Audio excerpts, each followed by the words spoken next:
He sat us all down in a theater and he said, you know what, look to the guy on your left and the guy on your right. Man, there's a pretty good chance one of those aren't coming back. The way my brain filed it away was that they were never shooting at me. They were always shooting at the guy beside me, and they kept trying to use me for cover. I think everyone should do something that's bigger than themselves, or it's not about themselves. So find some way to serve somebody else, whether it be military, whether it be just something that's not you.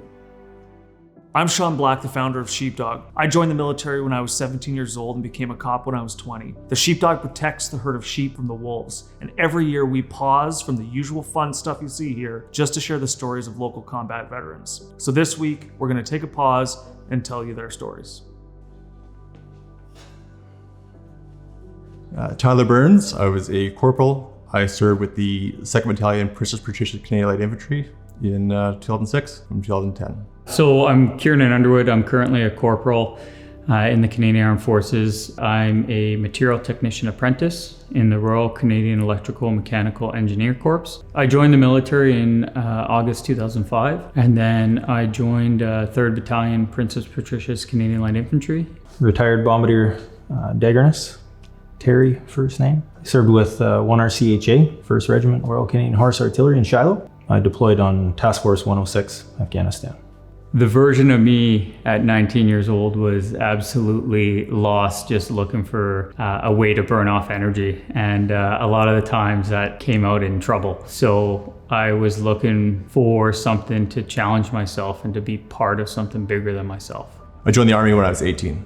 I was always pretty quiet, but I knew that school wasn't for me. I knew university was not what I wanted to do after. And I had some friends, some older friends that had joined a few years before me, and just hearing the stories, going through training and whatnot, kind of got me excited to go that route.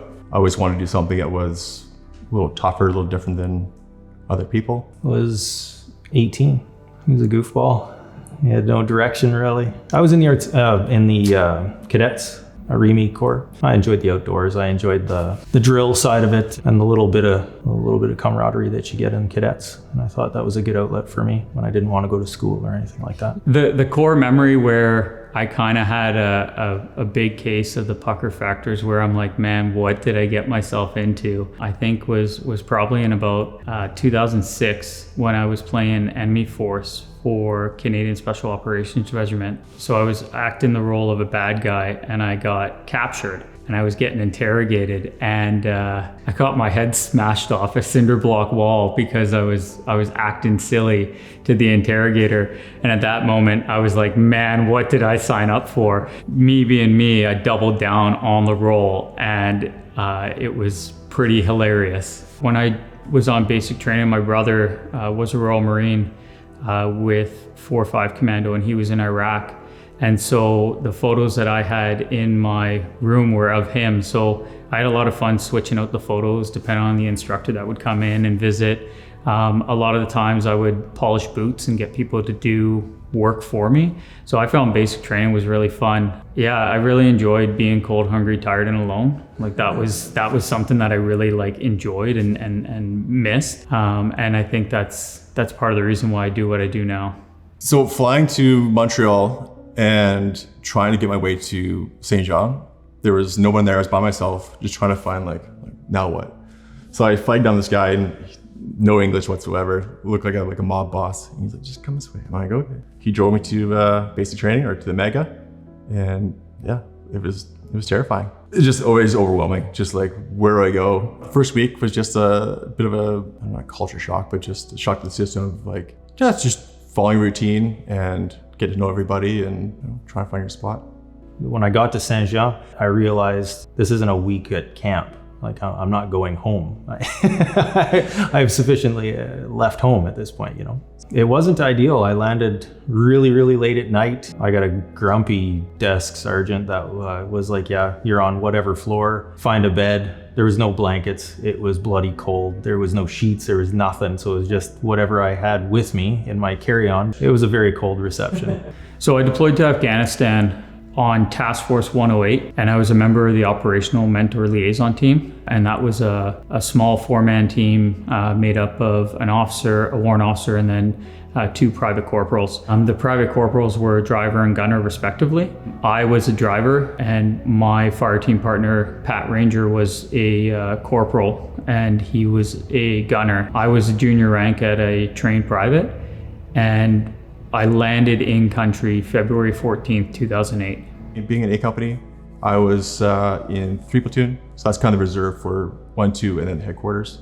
So whenever they needed a new guy or an extra guy, they would grab from 3 and move them wherever they needed them. So I got picked up. So as long as I didn't mess things up, I was going overseas. Fast forward to getting back from Suffield. We were home for about a week or so before we go back to Wainwright to do the whole West gear, that kind of thing. I broke my femur. So I was off tour. My leg was facing the wrong way. And the only thing I think was like, oh, I can't go overseas. I'm done. Like I'm essentially removed from tour because the leg was not where we're supposed to be.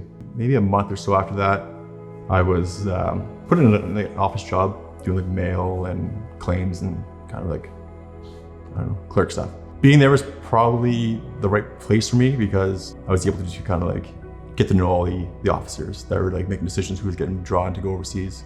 So they knew I wanted to go overseas. Mind you, my leg was like a twig. It was pretty small because I'm trying to recover. But I just kind of worked at it, kept bugging people, just like, hey, like, don't forget about me. So I broke it in May and I deployed in October. Should I have? Probably not. But to be honest, it was probably the best physio, like just being there. I was obviously moving around with lots of gear all the time. After all my training, when I first stepped foot on the floor of One Horse, we trained on lighter guns. We trained on 105 millimeter howitzers, and we walked onto the floor with these M109 self-propelled 155 howitzers. And I looked around and went, this is the real deal. We had a briefing from the commander. He sat us all down in a theater, and he said, you know what, look to the guy on your left and the guy on your right. Man, there's a pretty good chance one of those aren't coming back. We knew he wasn't bullshitting. It was a bad situation over there, and it was way worse than any of us anticipated when we got there. So with regards to having that reality set in of being in a war zone and being in danger, that didn't set in for me until about 17 years later. And there was only one time in Afghanistan where I felt my life was in danger, and that was just optical illusions on a night operation that we were on. The way my brain filed it away was that they were never shooting at me. They were always shooting at the guy beside me, and they kept trying to use me for cover. I specifically remember one time where I was on the radio in a tower in our strong point calling artillery, and I was laughing on the radio because the rounds were coming in so close that the sandbag between me and one of my Afghan National Army counterparts was exploding, and they ducked for cover, and I'm standing there calling in artillery like Washington crossing the Delaware or something. And I thought that was hilarious, but 17 years later, I'm laying down in bed, and all of a sudden it dawned on me like they were actually shooting at me. I think there was a very delayed flash to bang, very delayed response on my part to fully process what I went through in Afghanistan. The first little while, it's like I can tell you about my first patrol. So when I got there, so I didn't have my old job back. I got moved to one of the rifle platoons, and these guys I've never worked with before. I knew who they were, obviously, but like never worked with them before. I'm the new guy. I'm still fairly weak. So like C9, here you go, like so the bigger machine gun. So first patrol was at night. It was not it wasn't a good spot to be for your first patrol. Night vision, I've never used before, but it's the monocle, right? So you don't really have a whole lot of depth perception when you're walking. So you're kind of like Texas toe stepping with that thing. And you're trying to trip over stuff, and you really can't see anything. It's garbage. I couldn't eat supper. My friends, like, because I got there last, everyone else already had a few patrols under their belt, but I was just like trying to eat, and I just couldn't do it. I was just like shaking like a leaf, and my one buddy said, "Oh, you gotta try the chocolate milk." Couldn't take one sip. I was nervous. So got out there, and in my mind thinking like, I can't run. There's no way I can run with this if I had to. I'm just gonna lay down and just spray, see what happens. Luckily, it didn't have to. It was good, but just like that was the uh-oh moment kind of thing. Obviously, that goes away and you get more comfortable and stuff with more reps, but that was the oh no. I started out, we had to wait for our LAV to be in camp. Light armor vehicle, 8-wheeled, 25 millimeter Bushmaster chain gun on top. I was Golf 19's driver, so the commander of the artillery. We rolled with Niner TAC, which was the battle group commander, and some secret squirrel stuff with us. So yeah, when we first got there, waiting for my truck to arrive, we had to work at the ammo compound, security there, watching locals demining some certain areas. And when we rolled out on our first operation, that was when reality really set in.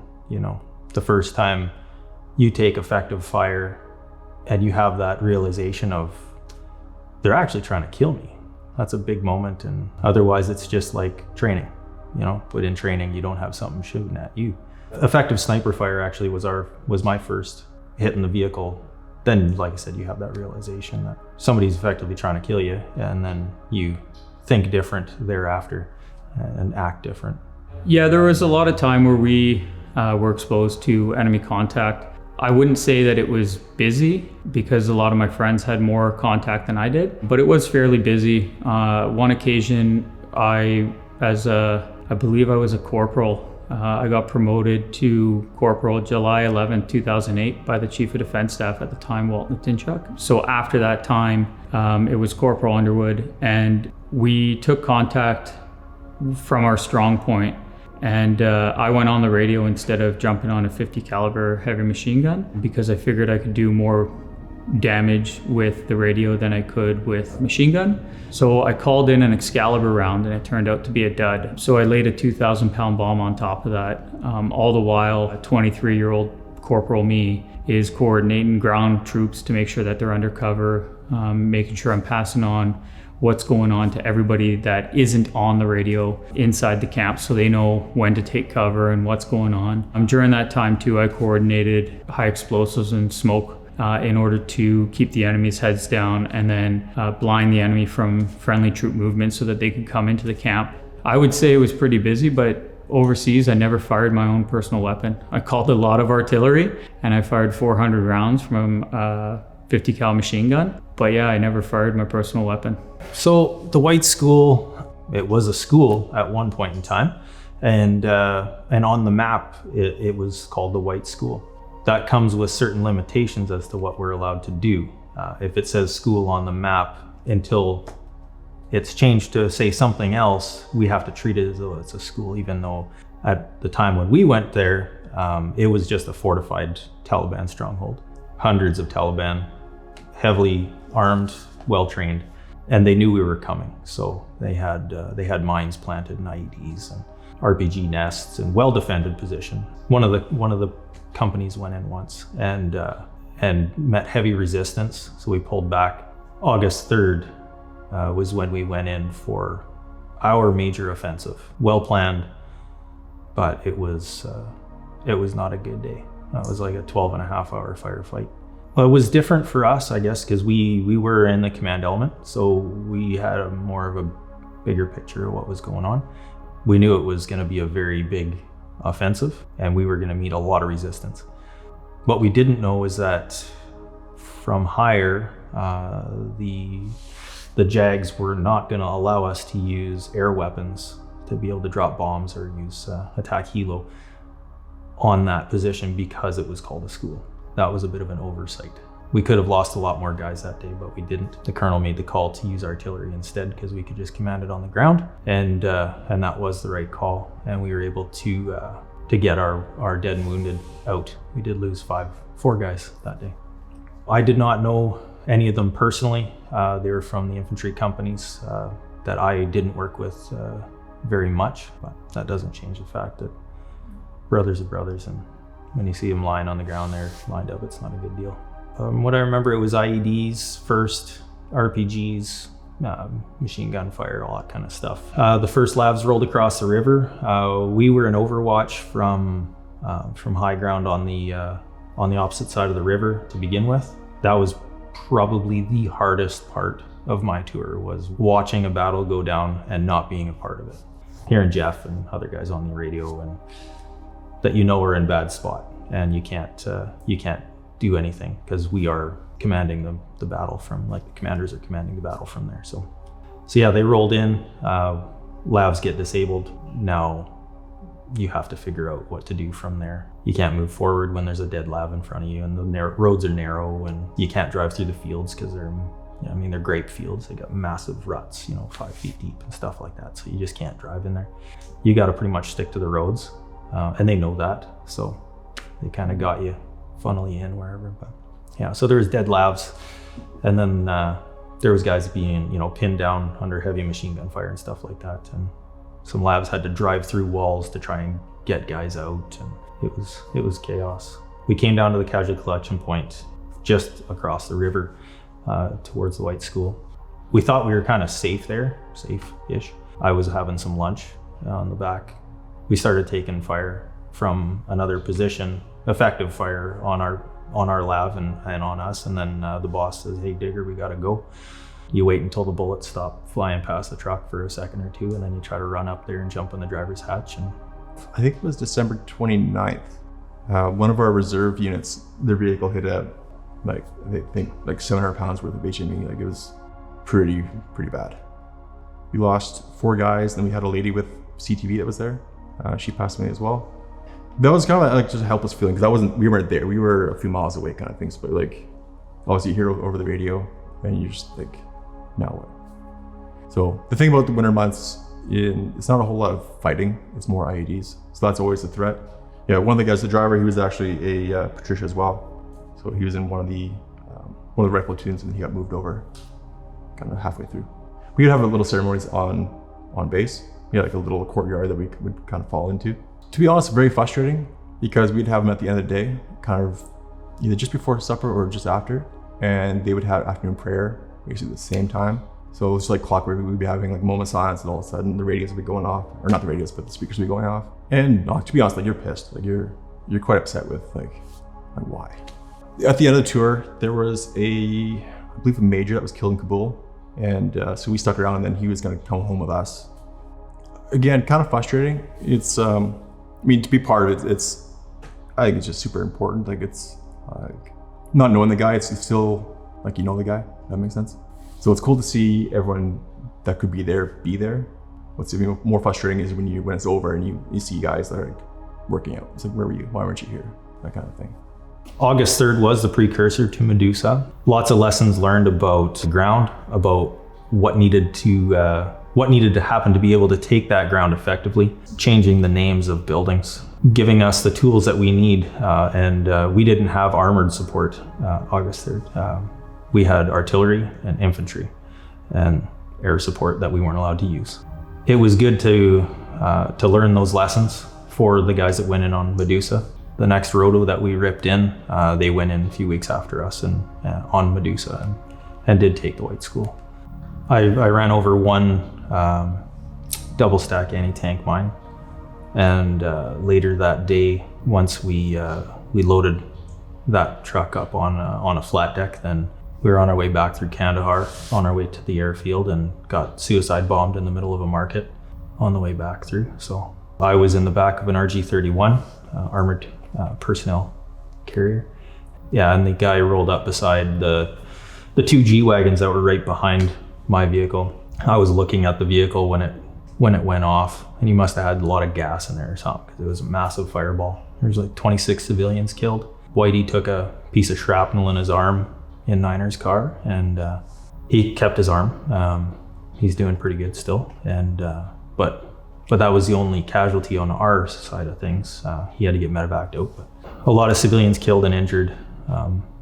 Yeah, there was one little girl with a missing arm, like running up to you and stuff like that. It was not a good scene, man. Not a good scene. But that's one thing that I realized when I came home, that people's problems aren't really problems. The people who are over there, they're trying to eat, they're trying to live, trying to find clean water.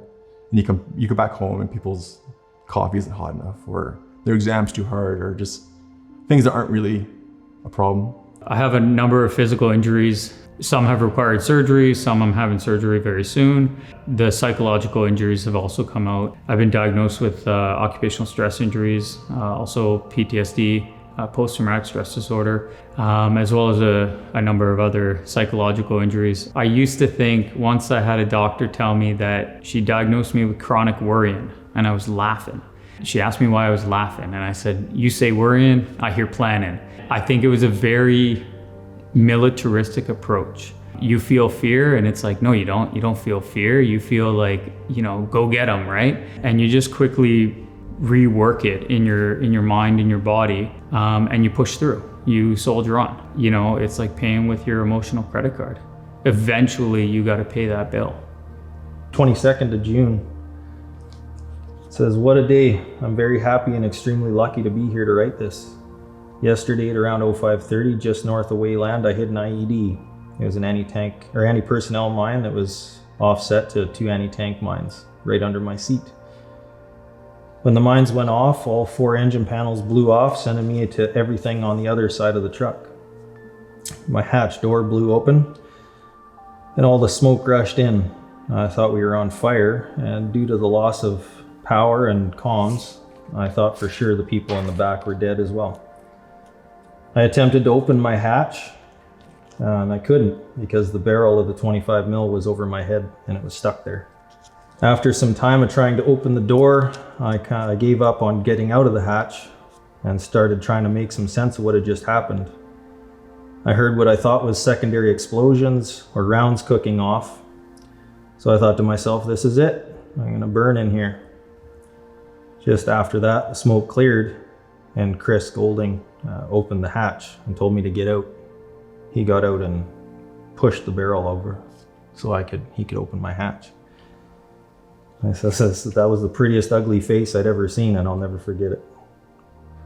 Yeah, that's war journal, I guess. My mom and dad gave it to me when before I left, and said, oh, if you're missing home, make some notes or whatever, stuff you want to tell us when you get back. And what it turned into was just semi-daily notes of what was going on or how I felt about different situations. And it's been a pretty cool tool for me years later working through all this stuff.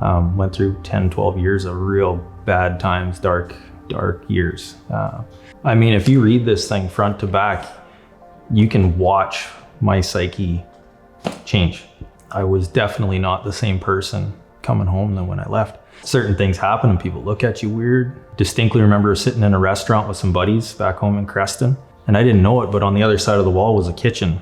Yeah, they slammed the door of the freezer on the other side of the wall, and I was under the table. Not scared, just boom, and now I'm under the table, in a defensive posture, I guess. I came back up and everybody's looking at you like, what in the hell was that? It's the stuff that keeps you alive over there, right? I was pretty scared. I wrote in here too about I was hopeful because we were the first combat tour. I had no idea what the Canadian public was going to be like. Is this going to be another Vietnam? Are we going to go back and they're going to spit on us for killing innocent people, whatever else? You have no idea how the public is going to receive you when you get home. Fortunately, it was a pretty warm welcome. I was super excited to come home to see your family. It was a little bit of a walk from the tarmac to the main building, so you can kind of see your friends and family along the fence, which is kind of cool. So, of course, my family had the brightest and biggest signs, so it was just like, oh, come on, guys. Honestly, it wasn't too hard, because I just go right back to Shiloh, and then you're seeing people that are already home, kind of thing, and you kind of get your stuff, and then you go on your summer leave or on your break, kind of thing. Because I was a driver overseas, you don't use turn signals. You drive in the middle of the road. You force people off the road when they're in your way. So learning to be back where you belong and use signals and drive like a normal person, it was a little bit of adjustment. Coming back to Canada from Afghanistan was honestly really cool. We landed in Edmonton, and on our way in, we had a CF-18 escort, which was awesome. And when we landed on the drive from the airport to the base in Edmonton, the airport's on the south side and the base is on the absolute north end. There were so many people that were out and celebrating, and firefighters with big flags and ladders, and police, and we had a police escort. It was really awesome coming home, and it was overwhelming, but at the time I didn't know how to process it, so I just stuffed it down just like everything else. Now talking about it, I can feel it more because I'm slowly starting to learn how to process those things, slowly starting to learn how to turn on the feelings, because all the time in the military, you're stacked up, ready to do the job. You have all these feelings, but you don't have the time to process it. So you just turn it off. I'll do it later. And later never comes until 17 years later. Coming back from Afghanistan was an incredible reception, but it was I wanted to go back. I didn't feel like I belonged and I wanted to go back. Unfortunately, I never had the opportunity. I really missed doing the job. And I think that's where my injuries have come out, because I couldn't do the job anymore due to health issues. I think I lost that coping mechanism that I had. I'm in a good place now mentally, so I'm able to have good conversations with my kids about my experiences. My son's actually thinking about being a fighter pilot. I encourage him to do that. I think the military has a lot to offer. I wouldn't discourage anybody from joining the military. I'd probably push them to do something other than joining the artillery or the infantry.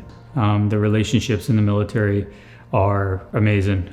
You become fast friends very quickly. You meet somebody and within 20 minutes, it's like you've known them 20 years. I think that the relationships in the military are very unique.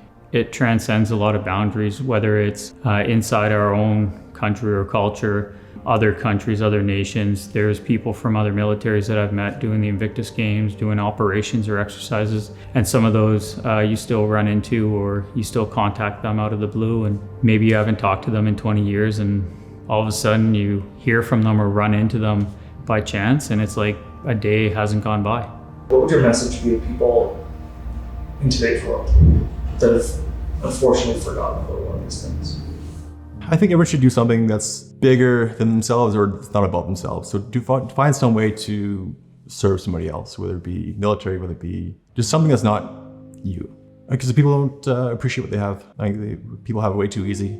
Well, again, I'd say don't sweat the small stuff. It's super cheesy, but like just to be good to people, because you don't really know what people are going through, like, and where they've been, where they're from.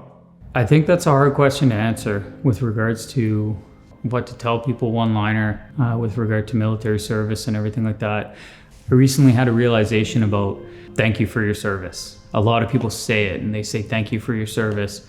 And for the longest time, it didn't mean anything to me. It was kind of like, saying thank you when somebody holds the door open, or no problem or whatever. For being 40 years old, having had hip surgery, waiting on knee surgery, being in chronic pain, having nightmares every night, the list of injuries that I have, and I'm only one person of very many, but the list of injuries that I have is long. For someone my age to have a lot of those injuries, when someone says thank you for your service, now that I look at the cost of that service to me and my family, it means more to me. To me, when someone says thank you for your service now, I look back and I look at the bill that life has given me. I don't know how to properly respond. I would do it again in a heartbeat. I enjoyed every minute, even the hard times. I'm glad that I was able to serve. I really enjoyed it, but my time's done. It's time for me to let somebody else have the shift, because I'm going to bed. The unfortunate part of our world is that it's broken, and there's a lot of evil out there, and evil needs to be met with evil. So good people doing evil things, it's a necessity, unfortunately. And we need to do our part to support those good people when they get home. Do everything we can to limit the loss after. I mean, we've lost more guys since we've been home, than we did over there. That's a shame. I had a great support system here in Canada, personally. VAC did not save me. My wife did. And without her, without a doubt, I wouldn't be here to have this conversation today, So we need to do better as a country.